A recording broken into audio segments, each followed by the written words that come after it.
task of organising this championship. Closing up that angle to the wing mark which we want, over. And Frank Berry, the secretary of Fireball International, who supervised the measuring of the competitors' boats for 5 clear days prior to the event.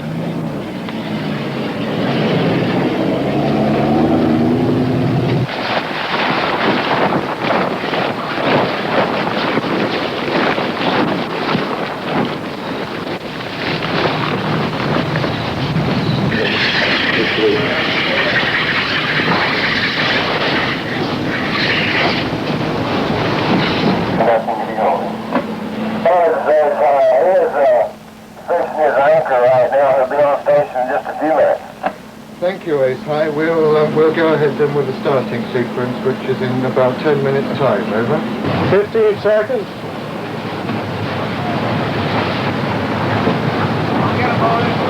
5, 4, 3, 2, 1, go! Very good.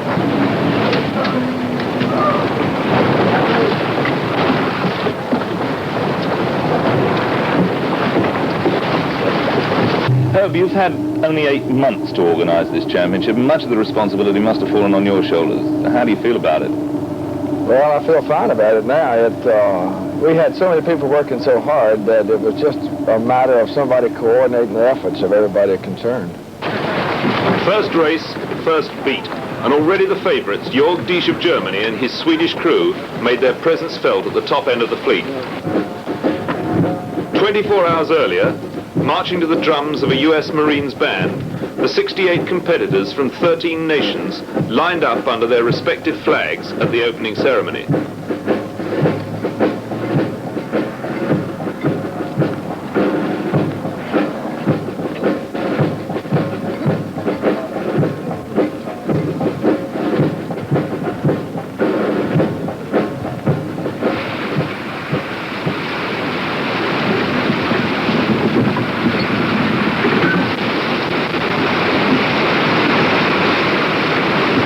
From Friedrichshafen on Lake Constance was used to these conditions and went into a handsome lead, and all this in a borrowed boat with borrowed sails.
Down Spinnaker.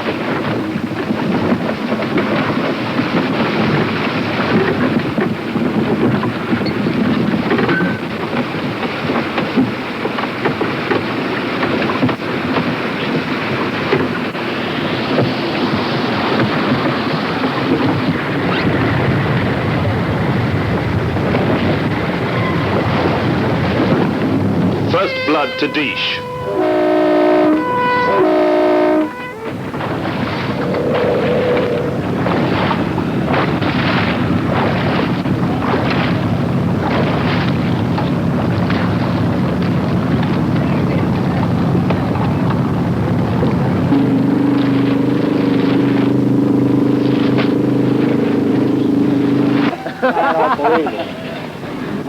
I can know Swedish, he can know German. He doesn't know German? No, I don't know, perhaps a little. But when I'm saying something in German, you don't understand because I'm speaking too fast. Oh, I see. Yeah. As was to happen more than once during the week, Diesch and crew Steen Worfinger were back on shore well ahead of the fleet.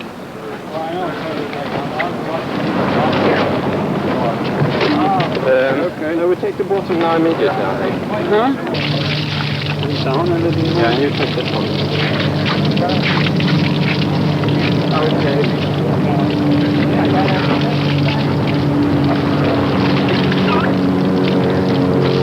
This gave Worfinger, who had lent Diesch's boat for the championship, plenty of time to look after it.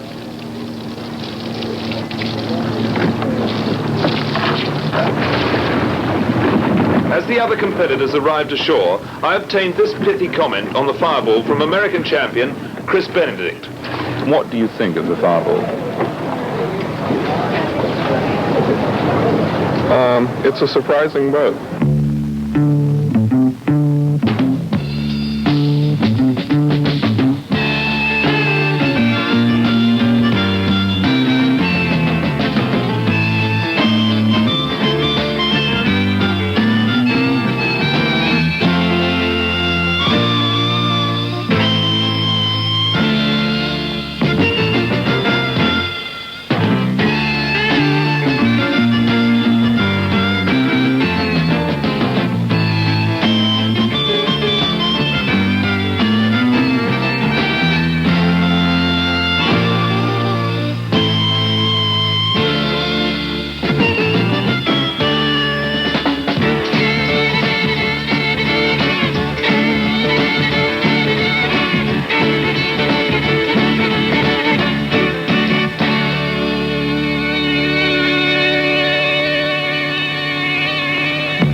But while some sing, others prefer to stay with their boats in the dinghy park.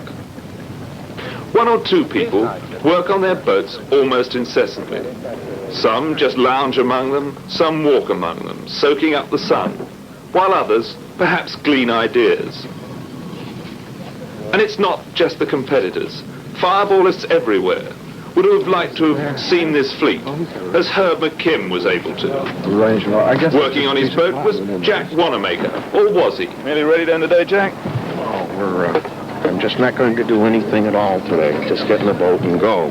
Tell me, Jack, you know, no American has really figured in the top end of the fleet ever. I mean, Dick Eberhard did as well as anybody in the early days. But what do you think this is due to? I don't think we've really practiced with the Europeans. I think we're always 2 years behind. So you reckon... This is why I like international competition, because I think we're going as well as we were, better than we were 2 or 3 years ago. So do you think this week is going to help improve the American standards? Very much so. You've just finished breakfast with 4 hours to go to the 5th race and 8th or better, and you're home and the champion. How do you feel about it? I'm very glad when I will do it, and I hope we can do it. You don't think you'll have any difficulty, do you? When the wind is constant, we have no difficulties, I think, because we are so fast, the fastest from the others. I always find that in a small boat like the Fireball, that the relationship between the helmsman and the crew is important. But you haven't sailed very much with Steen before. How do you get on in the boat together? Oh, I think 2 sailors who are not bad can come together at once. And then, of course, you have a language difficulty. Oh, yeah. I mean, you speak in the third language to each other. I gather you talk English to each other. True. How do you find this thing? You know, are you enjoying this championship more than any other? Yes, certainly. It keeps surprising me that we just are doing what we're doing. It's a fabulous thing, actually. But it's pretty pleasing to see a boat that is not in its first flush of youth winning races. I mean, this must be good for the class. I certainly hope so. It was the same with John Kay before, with Jumping Jack, which was certainly very old. And I think it's good that we can show that old boats and not so perhaps not so well-equipped boat, but reasonably tuned can still win, even if they're old and heavy. Yeah, and John, of course, this is going to take your title away from you this week. I mean, there's not a hope for you. Why do you think you're going so badly? Well, if I knew why we were going so badly, I'd have done something about it 3 or 4 or 5 races ago. Do you think there's that the European boats are going quicker now? I honestly doubt it. I don't think the British boats have got any faster over the past 2 years. And I don't think we ever increased our own speed over 2 years, and we always just kept in front of the rest of the British boats. I suppose by tonight you're going to be a very happy man and champion of the class. What next for you? What are you going to sail next? I rate which class will be Olympic. And you hope, of course, that the fireball, if fireball goes Olympic, will you stay in the class? Yeah, of course. Therefore, I hope that it will be Olympic, and therefore I sail it. And I try to be the other people in my country a little ahead, because when it gets, it's better for me. Yes, I think that there'll be quite a lot of people coming into the fireball class when, if it goes Olympic, and we can only hope that it does. Yeah.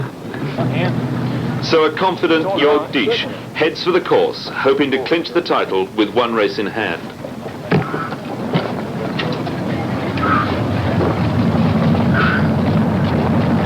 Get the ground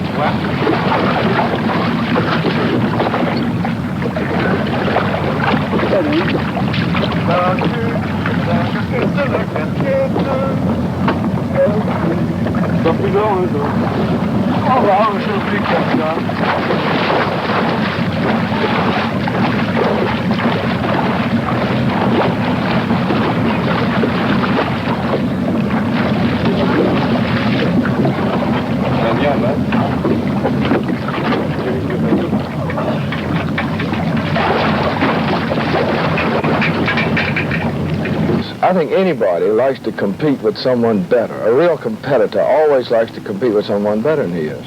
Therefore, he becomes better. And this has been my philosophy, and this is why I'd like to see the boat go Olympic. And the fireball, of course, is a very competitive boat. Absolutely. A long way from home, Paul Morell of Mauritius leads the Swede, Morgan Falkengren, around the weather mark.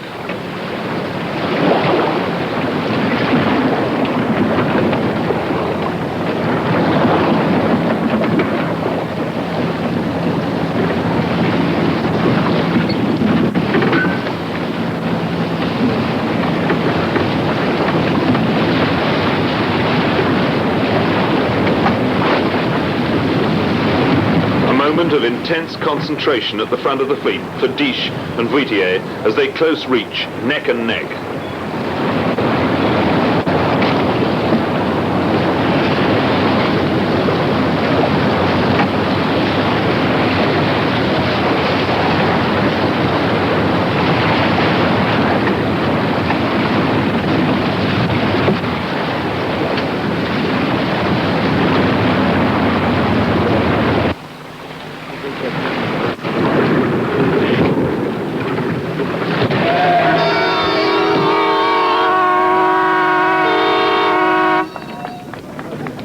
This particular battle goes to Vuittier, but all eyes at the finishing line are trained further down the fleet to see if Dish has done enough to win the title.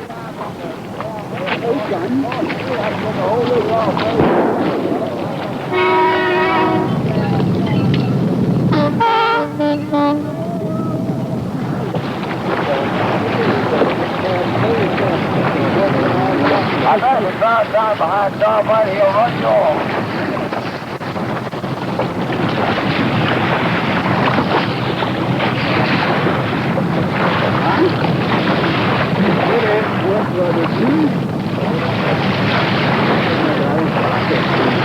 He has done it and celebrates in his own peculiar way.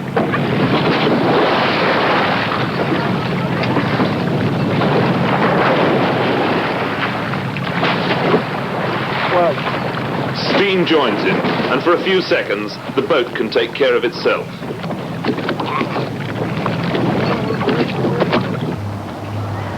Later on, I asked Fireball International Commodore Mike Weatherall if he felt the Wrightsville Beach Championship was on a par with previous worlds. Oh, I think in quite a lot of respects it's been better, far better in fact. So it's been worthwhile coming to America? No doubt about it, no doubt. Because Fireball now is really international. In, what is it, 56 countries in 5 continents. How do you see the future internationally? I see it growing even more. I think 56 is just the start. I think Fireball International has an organisation geared for expansion and growth. And I think some people like Frank here who work at it full time work hard, and it's just got to grow. It's a fine boat. It's a boat that appeals. We've got good publicity. We've got good organisation. I would think that in about 5 years' time we'll be double our 56. We'll be up to 110. The boat can be built anywhere. You can buy paper plans and you're away. Anybody can build it at home, garages, bedrooms, anywhere. Cost of the timber, England at the present time, I think, is in the region of £60 for the timber alone. Right, Fireball for the Olympics has been a slogan that I've seen more than once lately. Well, we think that it should make it. We think it has every chance. We believe that it would be a wrong decision if they said no to us. However, we're biased. We think we've got a good boat. Let's face it, if they give us Olympic status, we're going to be able, we know, to provide sailing for just about every country in the world, because this is the sort of boat we sail. They can build it themselves to spring to sail. So the chaps that have never sailed in the Olympics can have a go if they have Fireball. We think Fireball is the best possible two-man centreboard dinghy in the world today.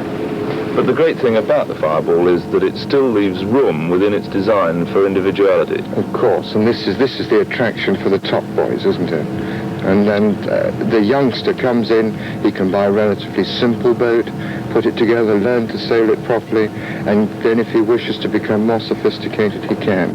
5, 4, 3, 2, 1, go! The last race. That's the world champion, jibing back after making a mess of the start. It's just as well he'd won the title in the first 5 races. Off they go, up the beat, in the first solid breeze of the week. And it's in these conditions that Falkengren of Sweden carves out an immense lead. Another to revel in the heavier going was Dixon of Ireland. But neither of these lasted long at the front of the fleet. At long last, John Cade showed his true potential and went into the front of the fleet. It was a day for really exciting sailing.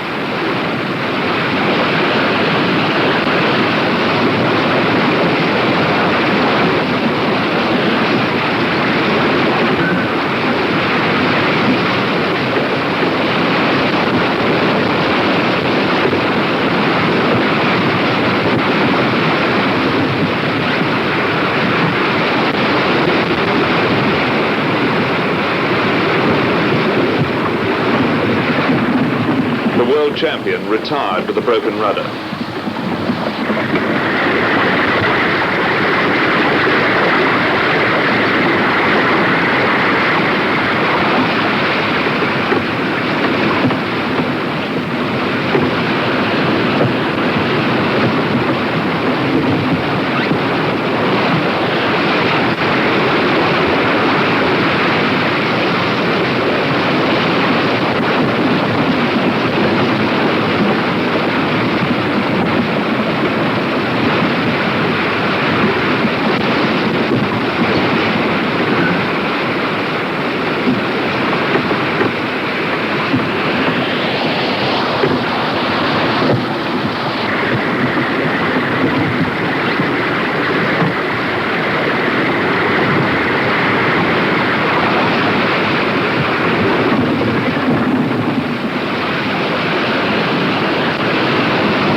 Kaig won by 4 seconds from 2 other British boats.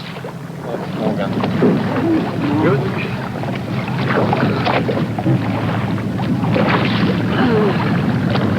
Now, it's really all over.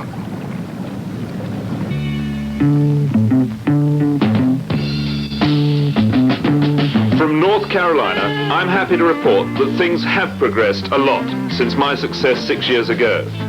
The Fireball class is well and living practically everywhere. Its future is assured.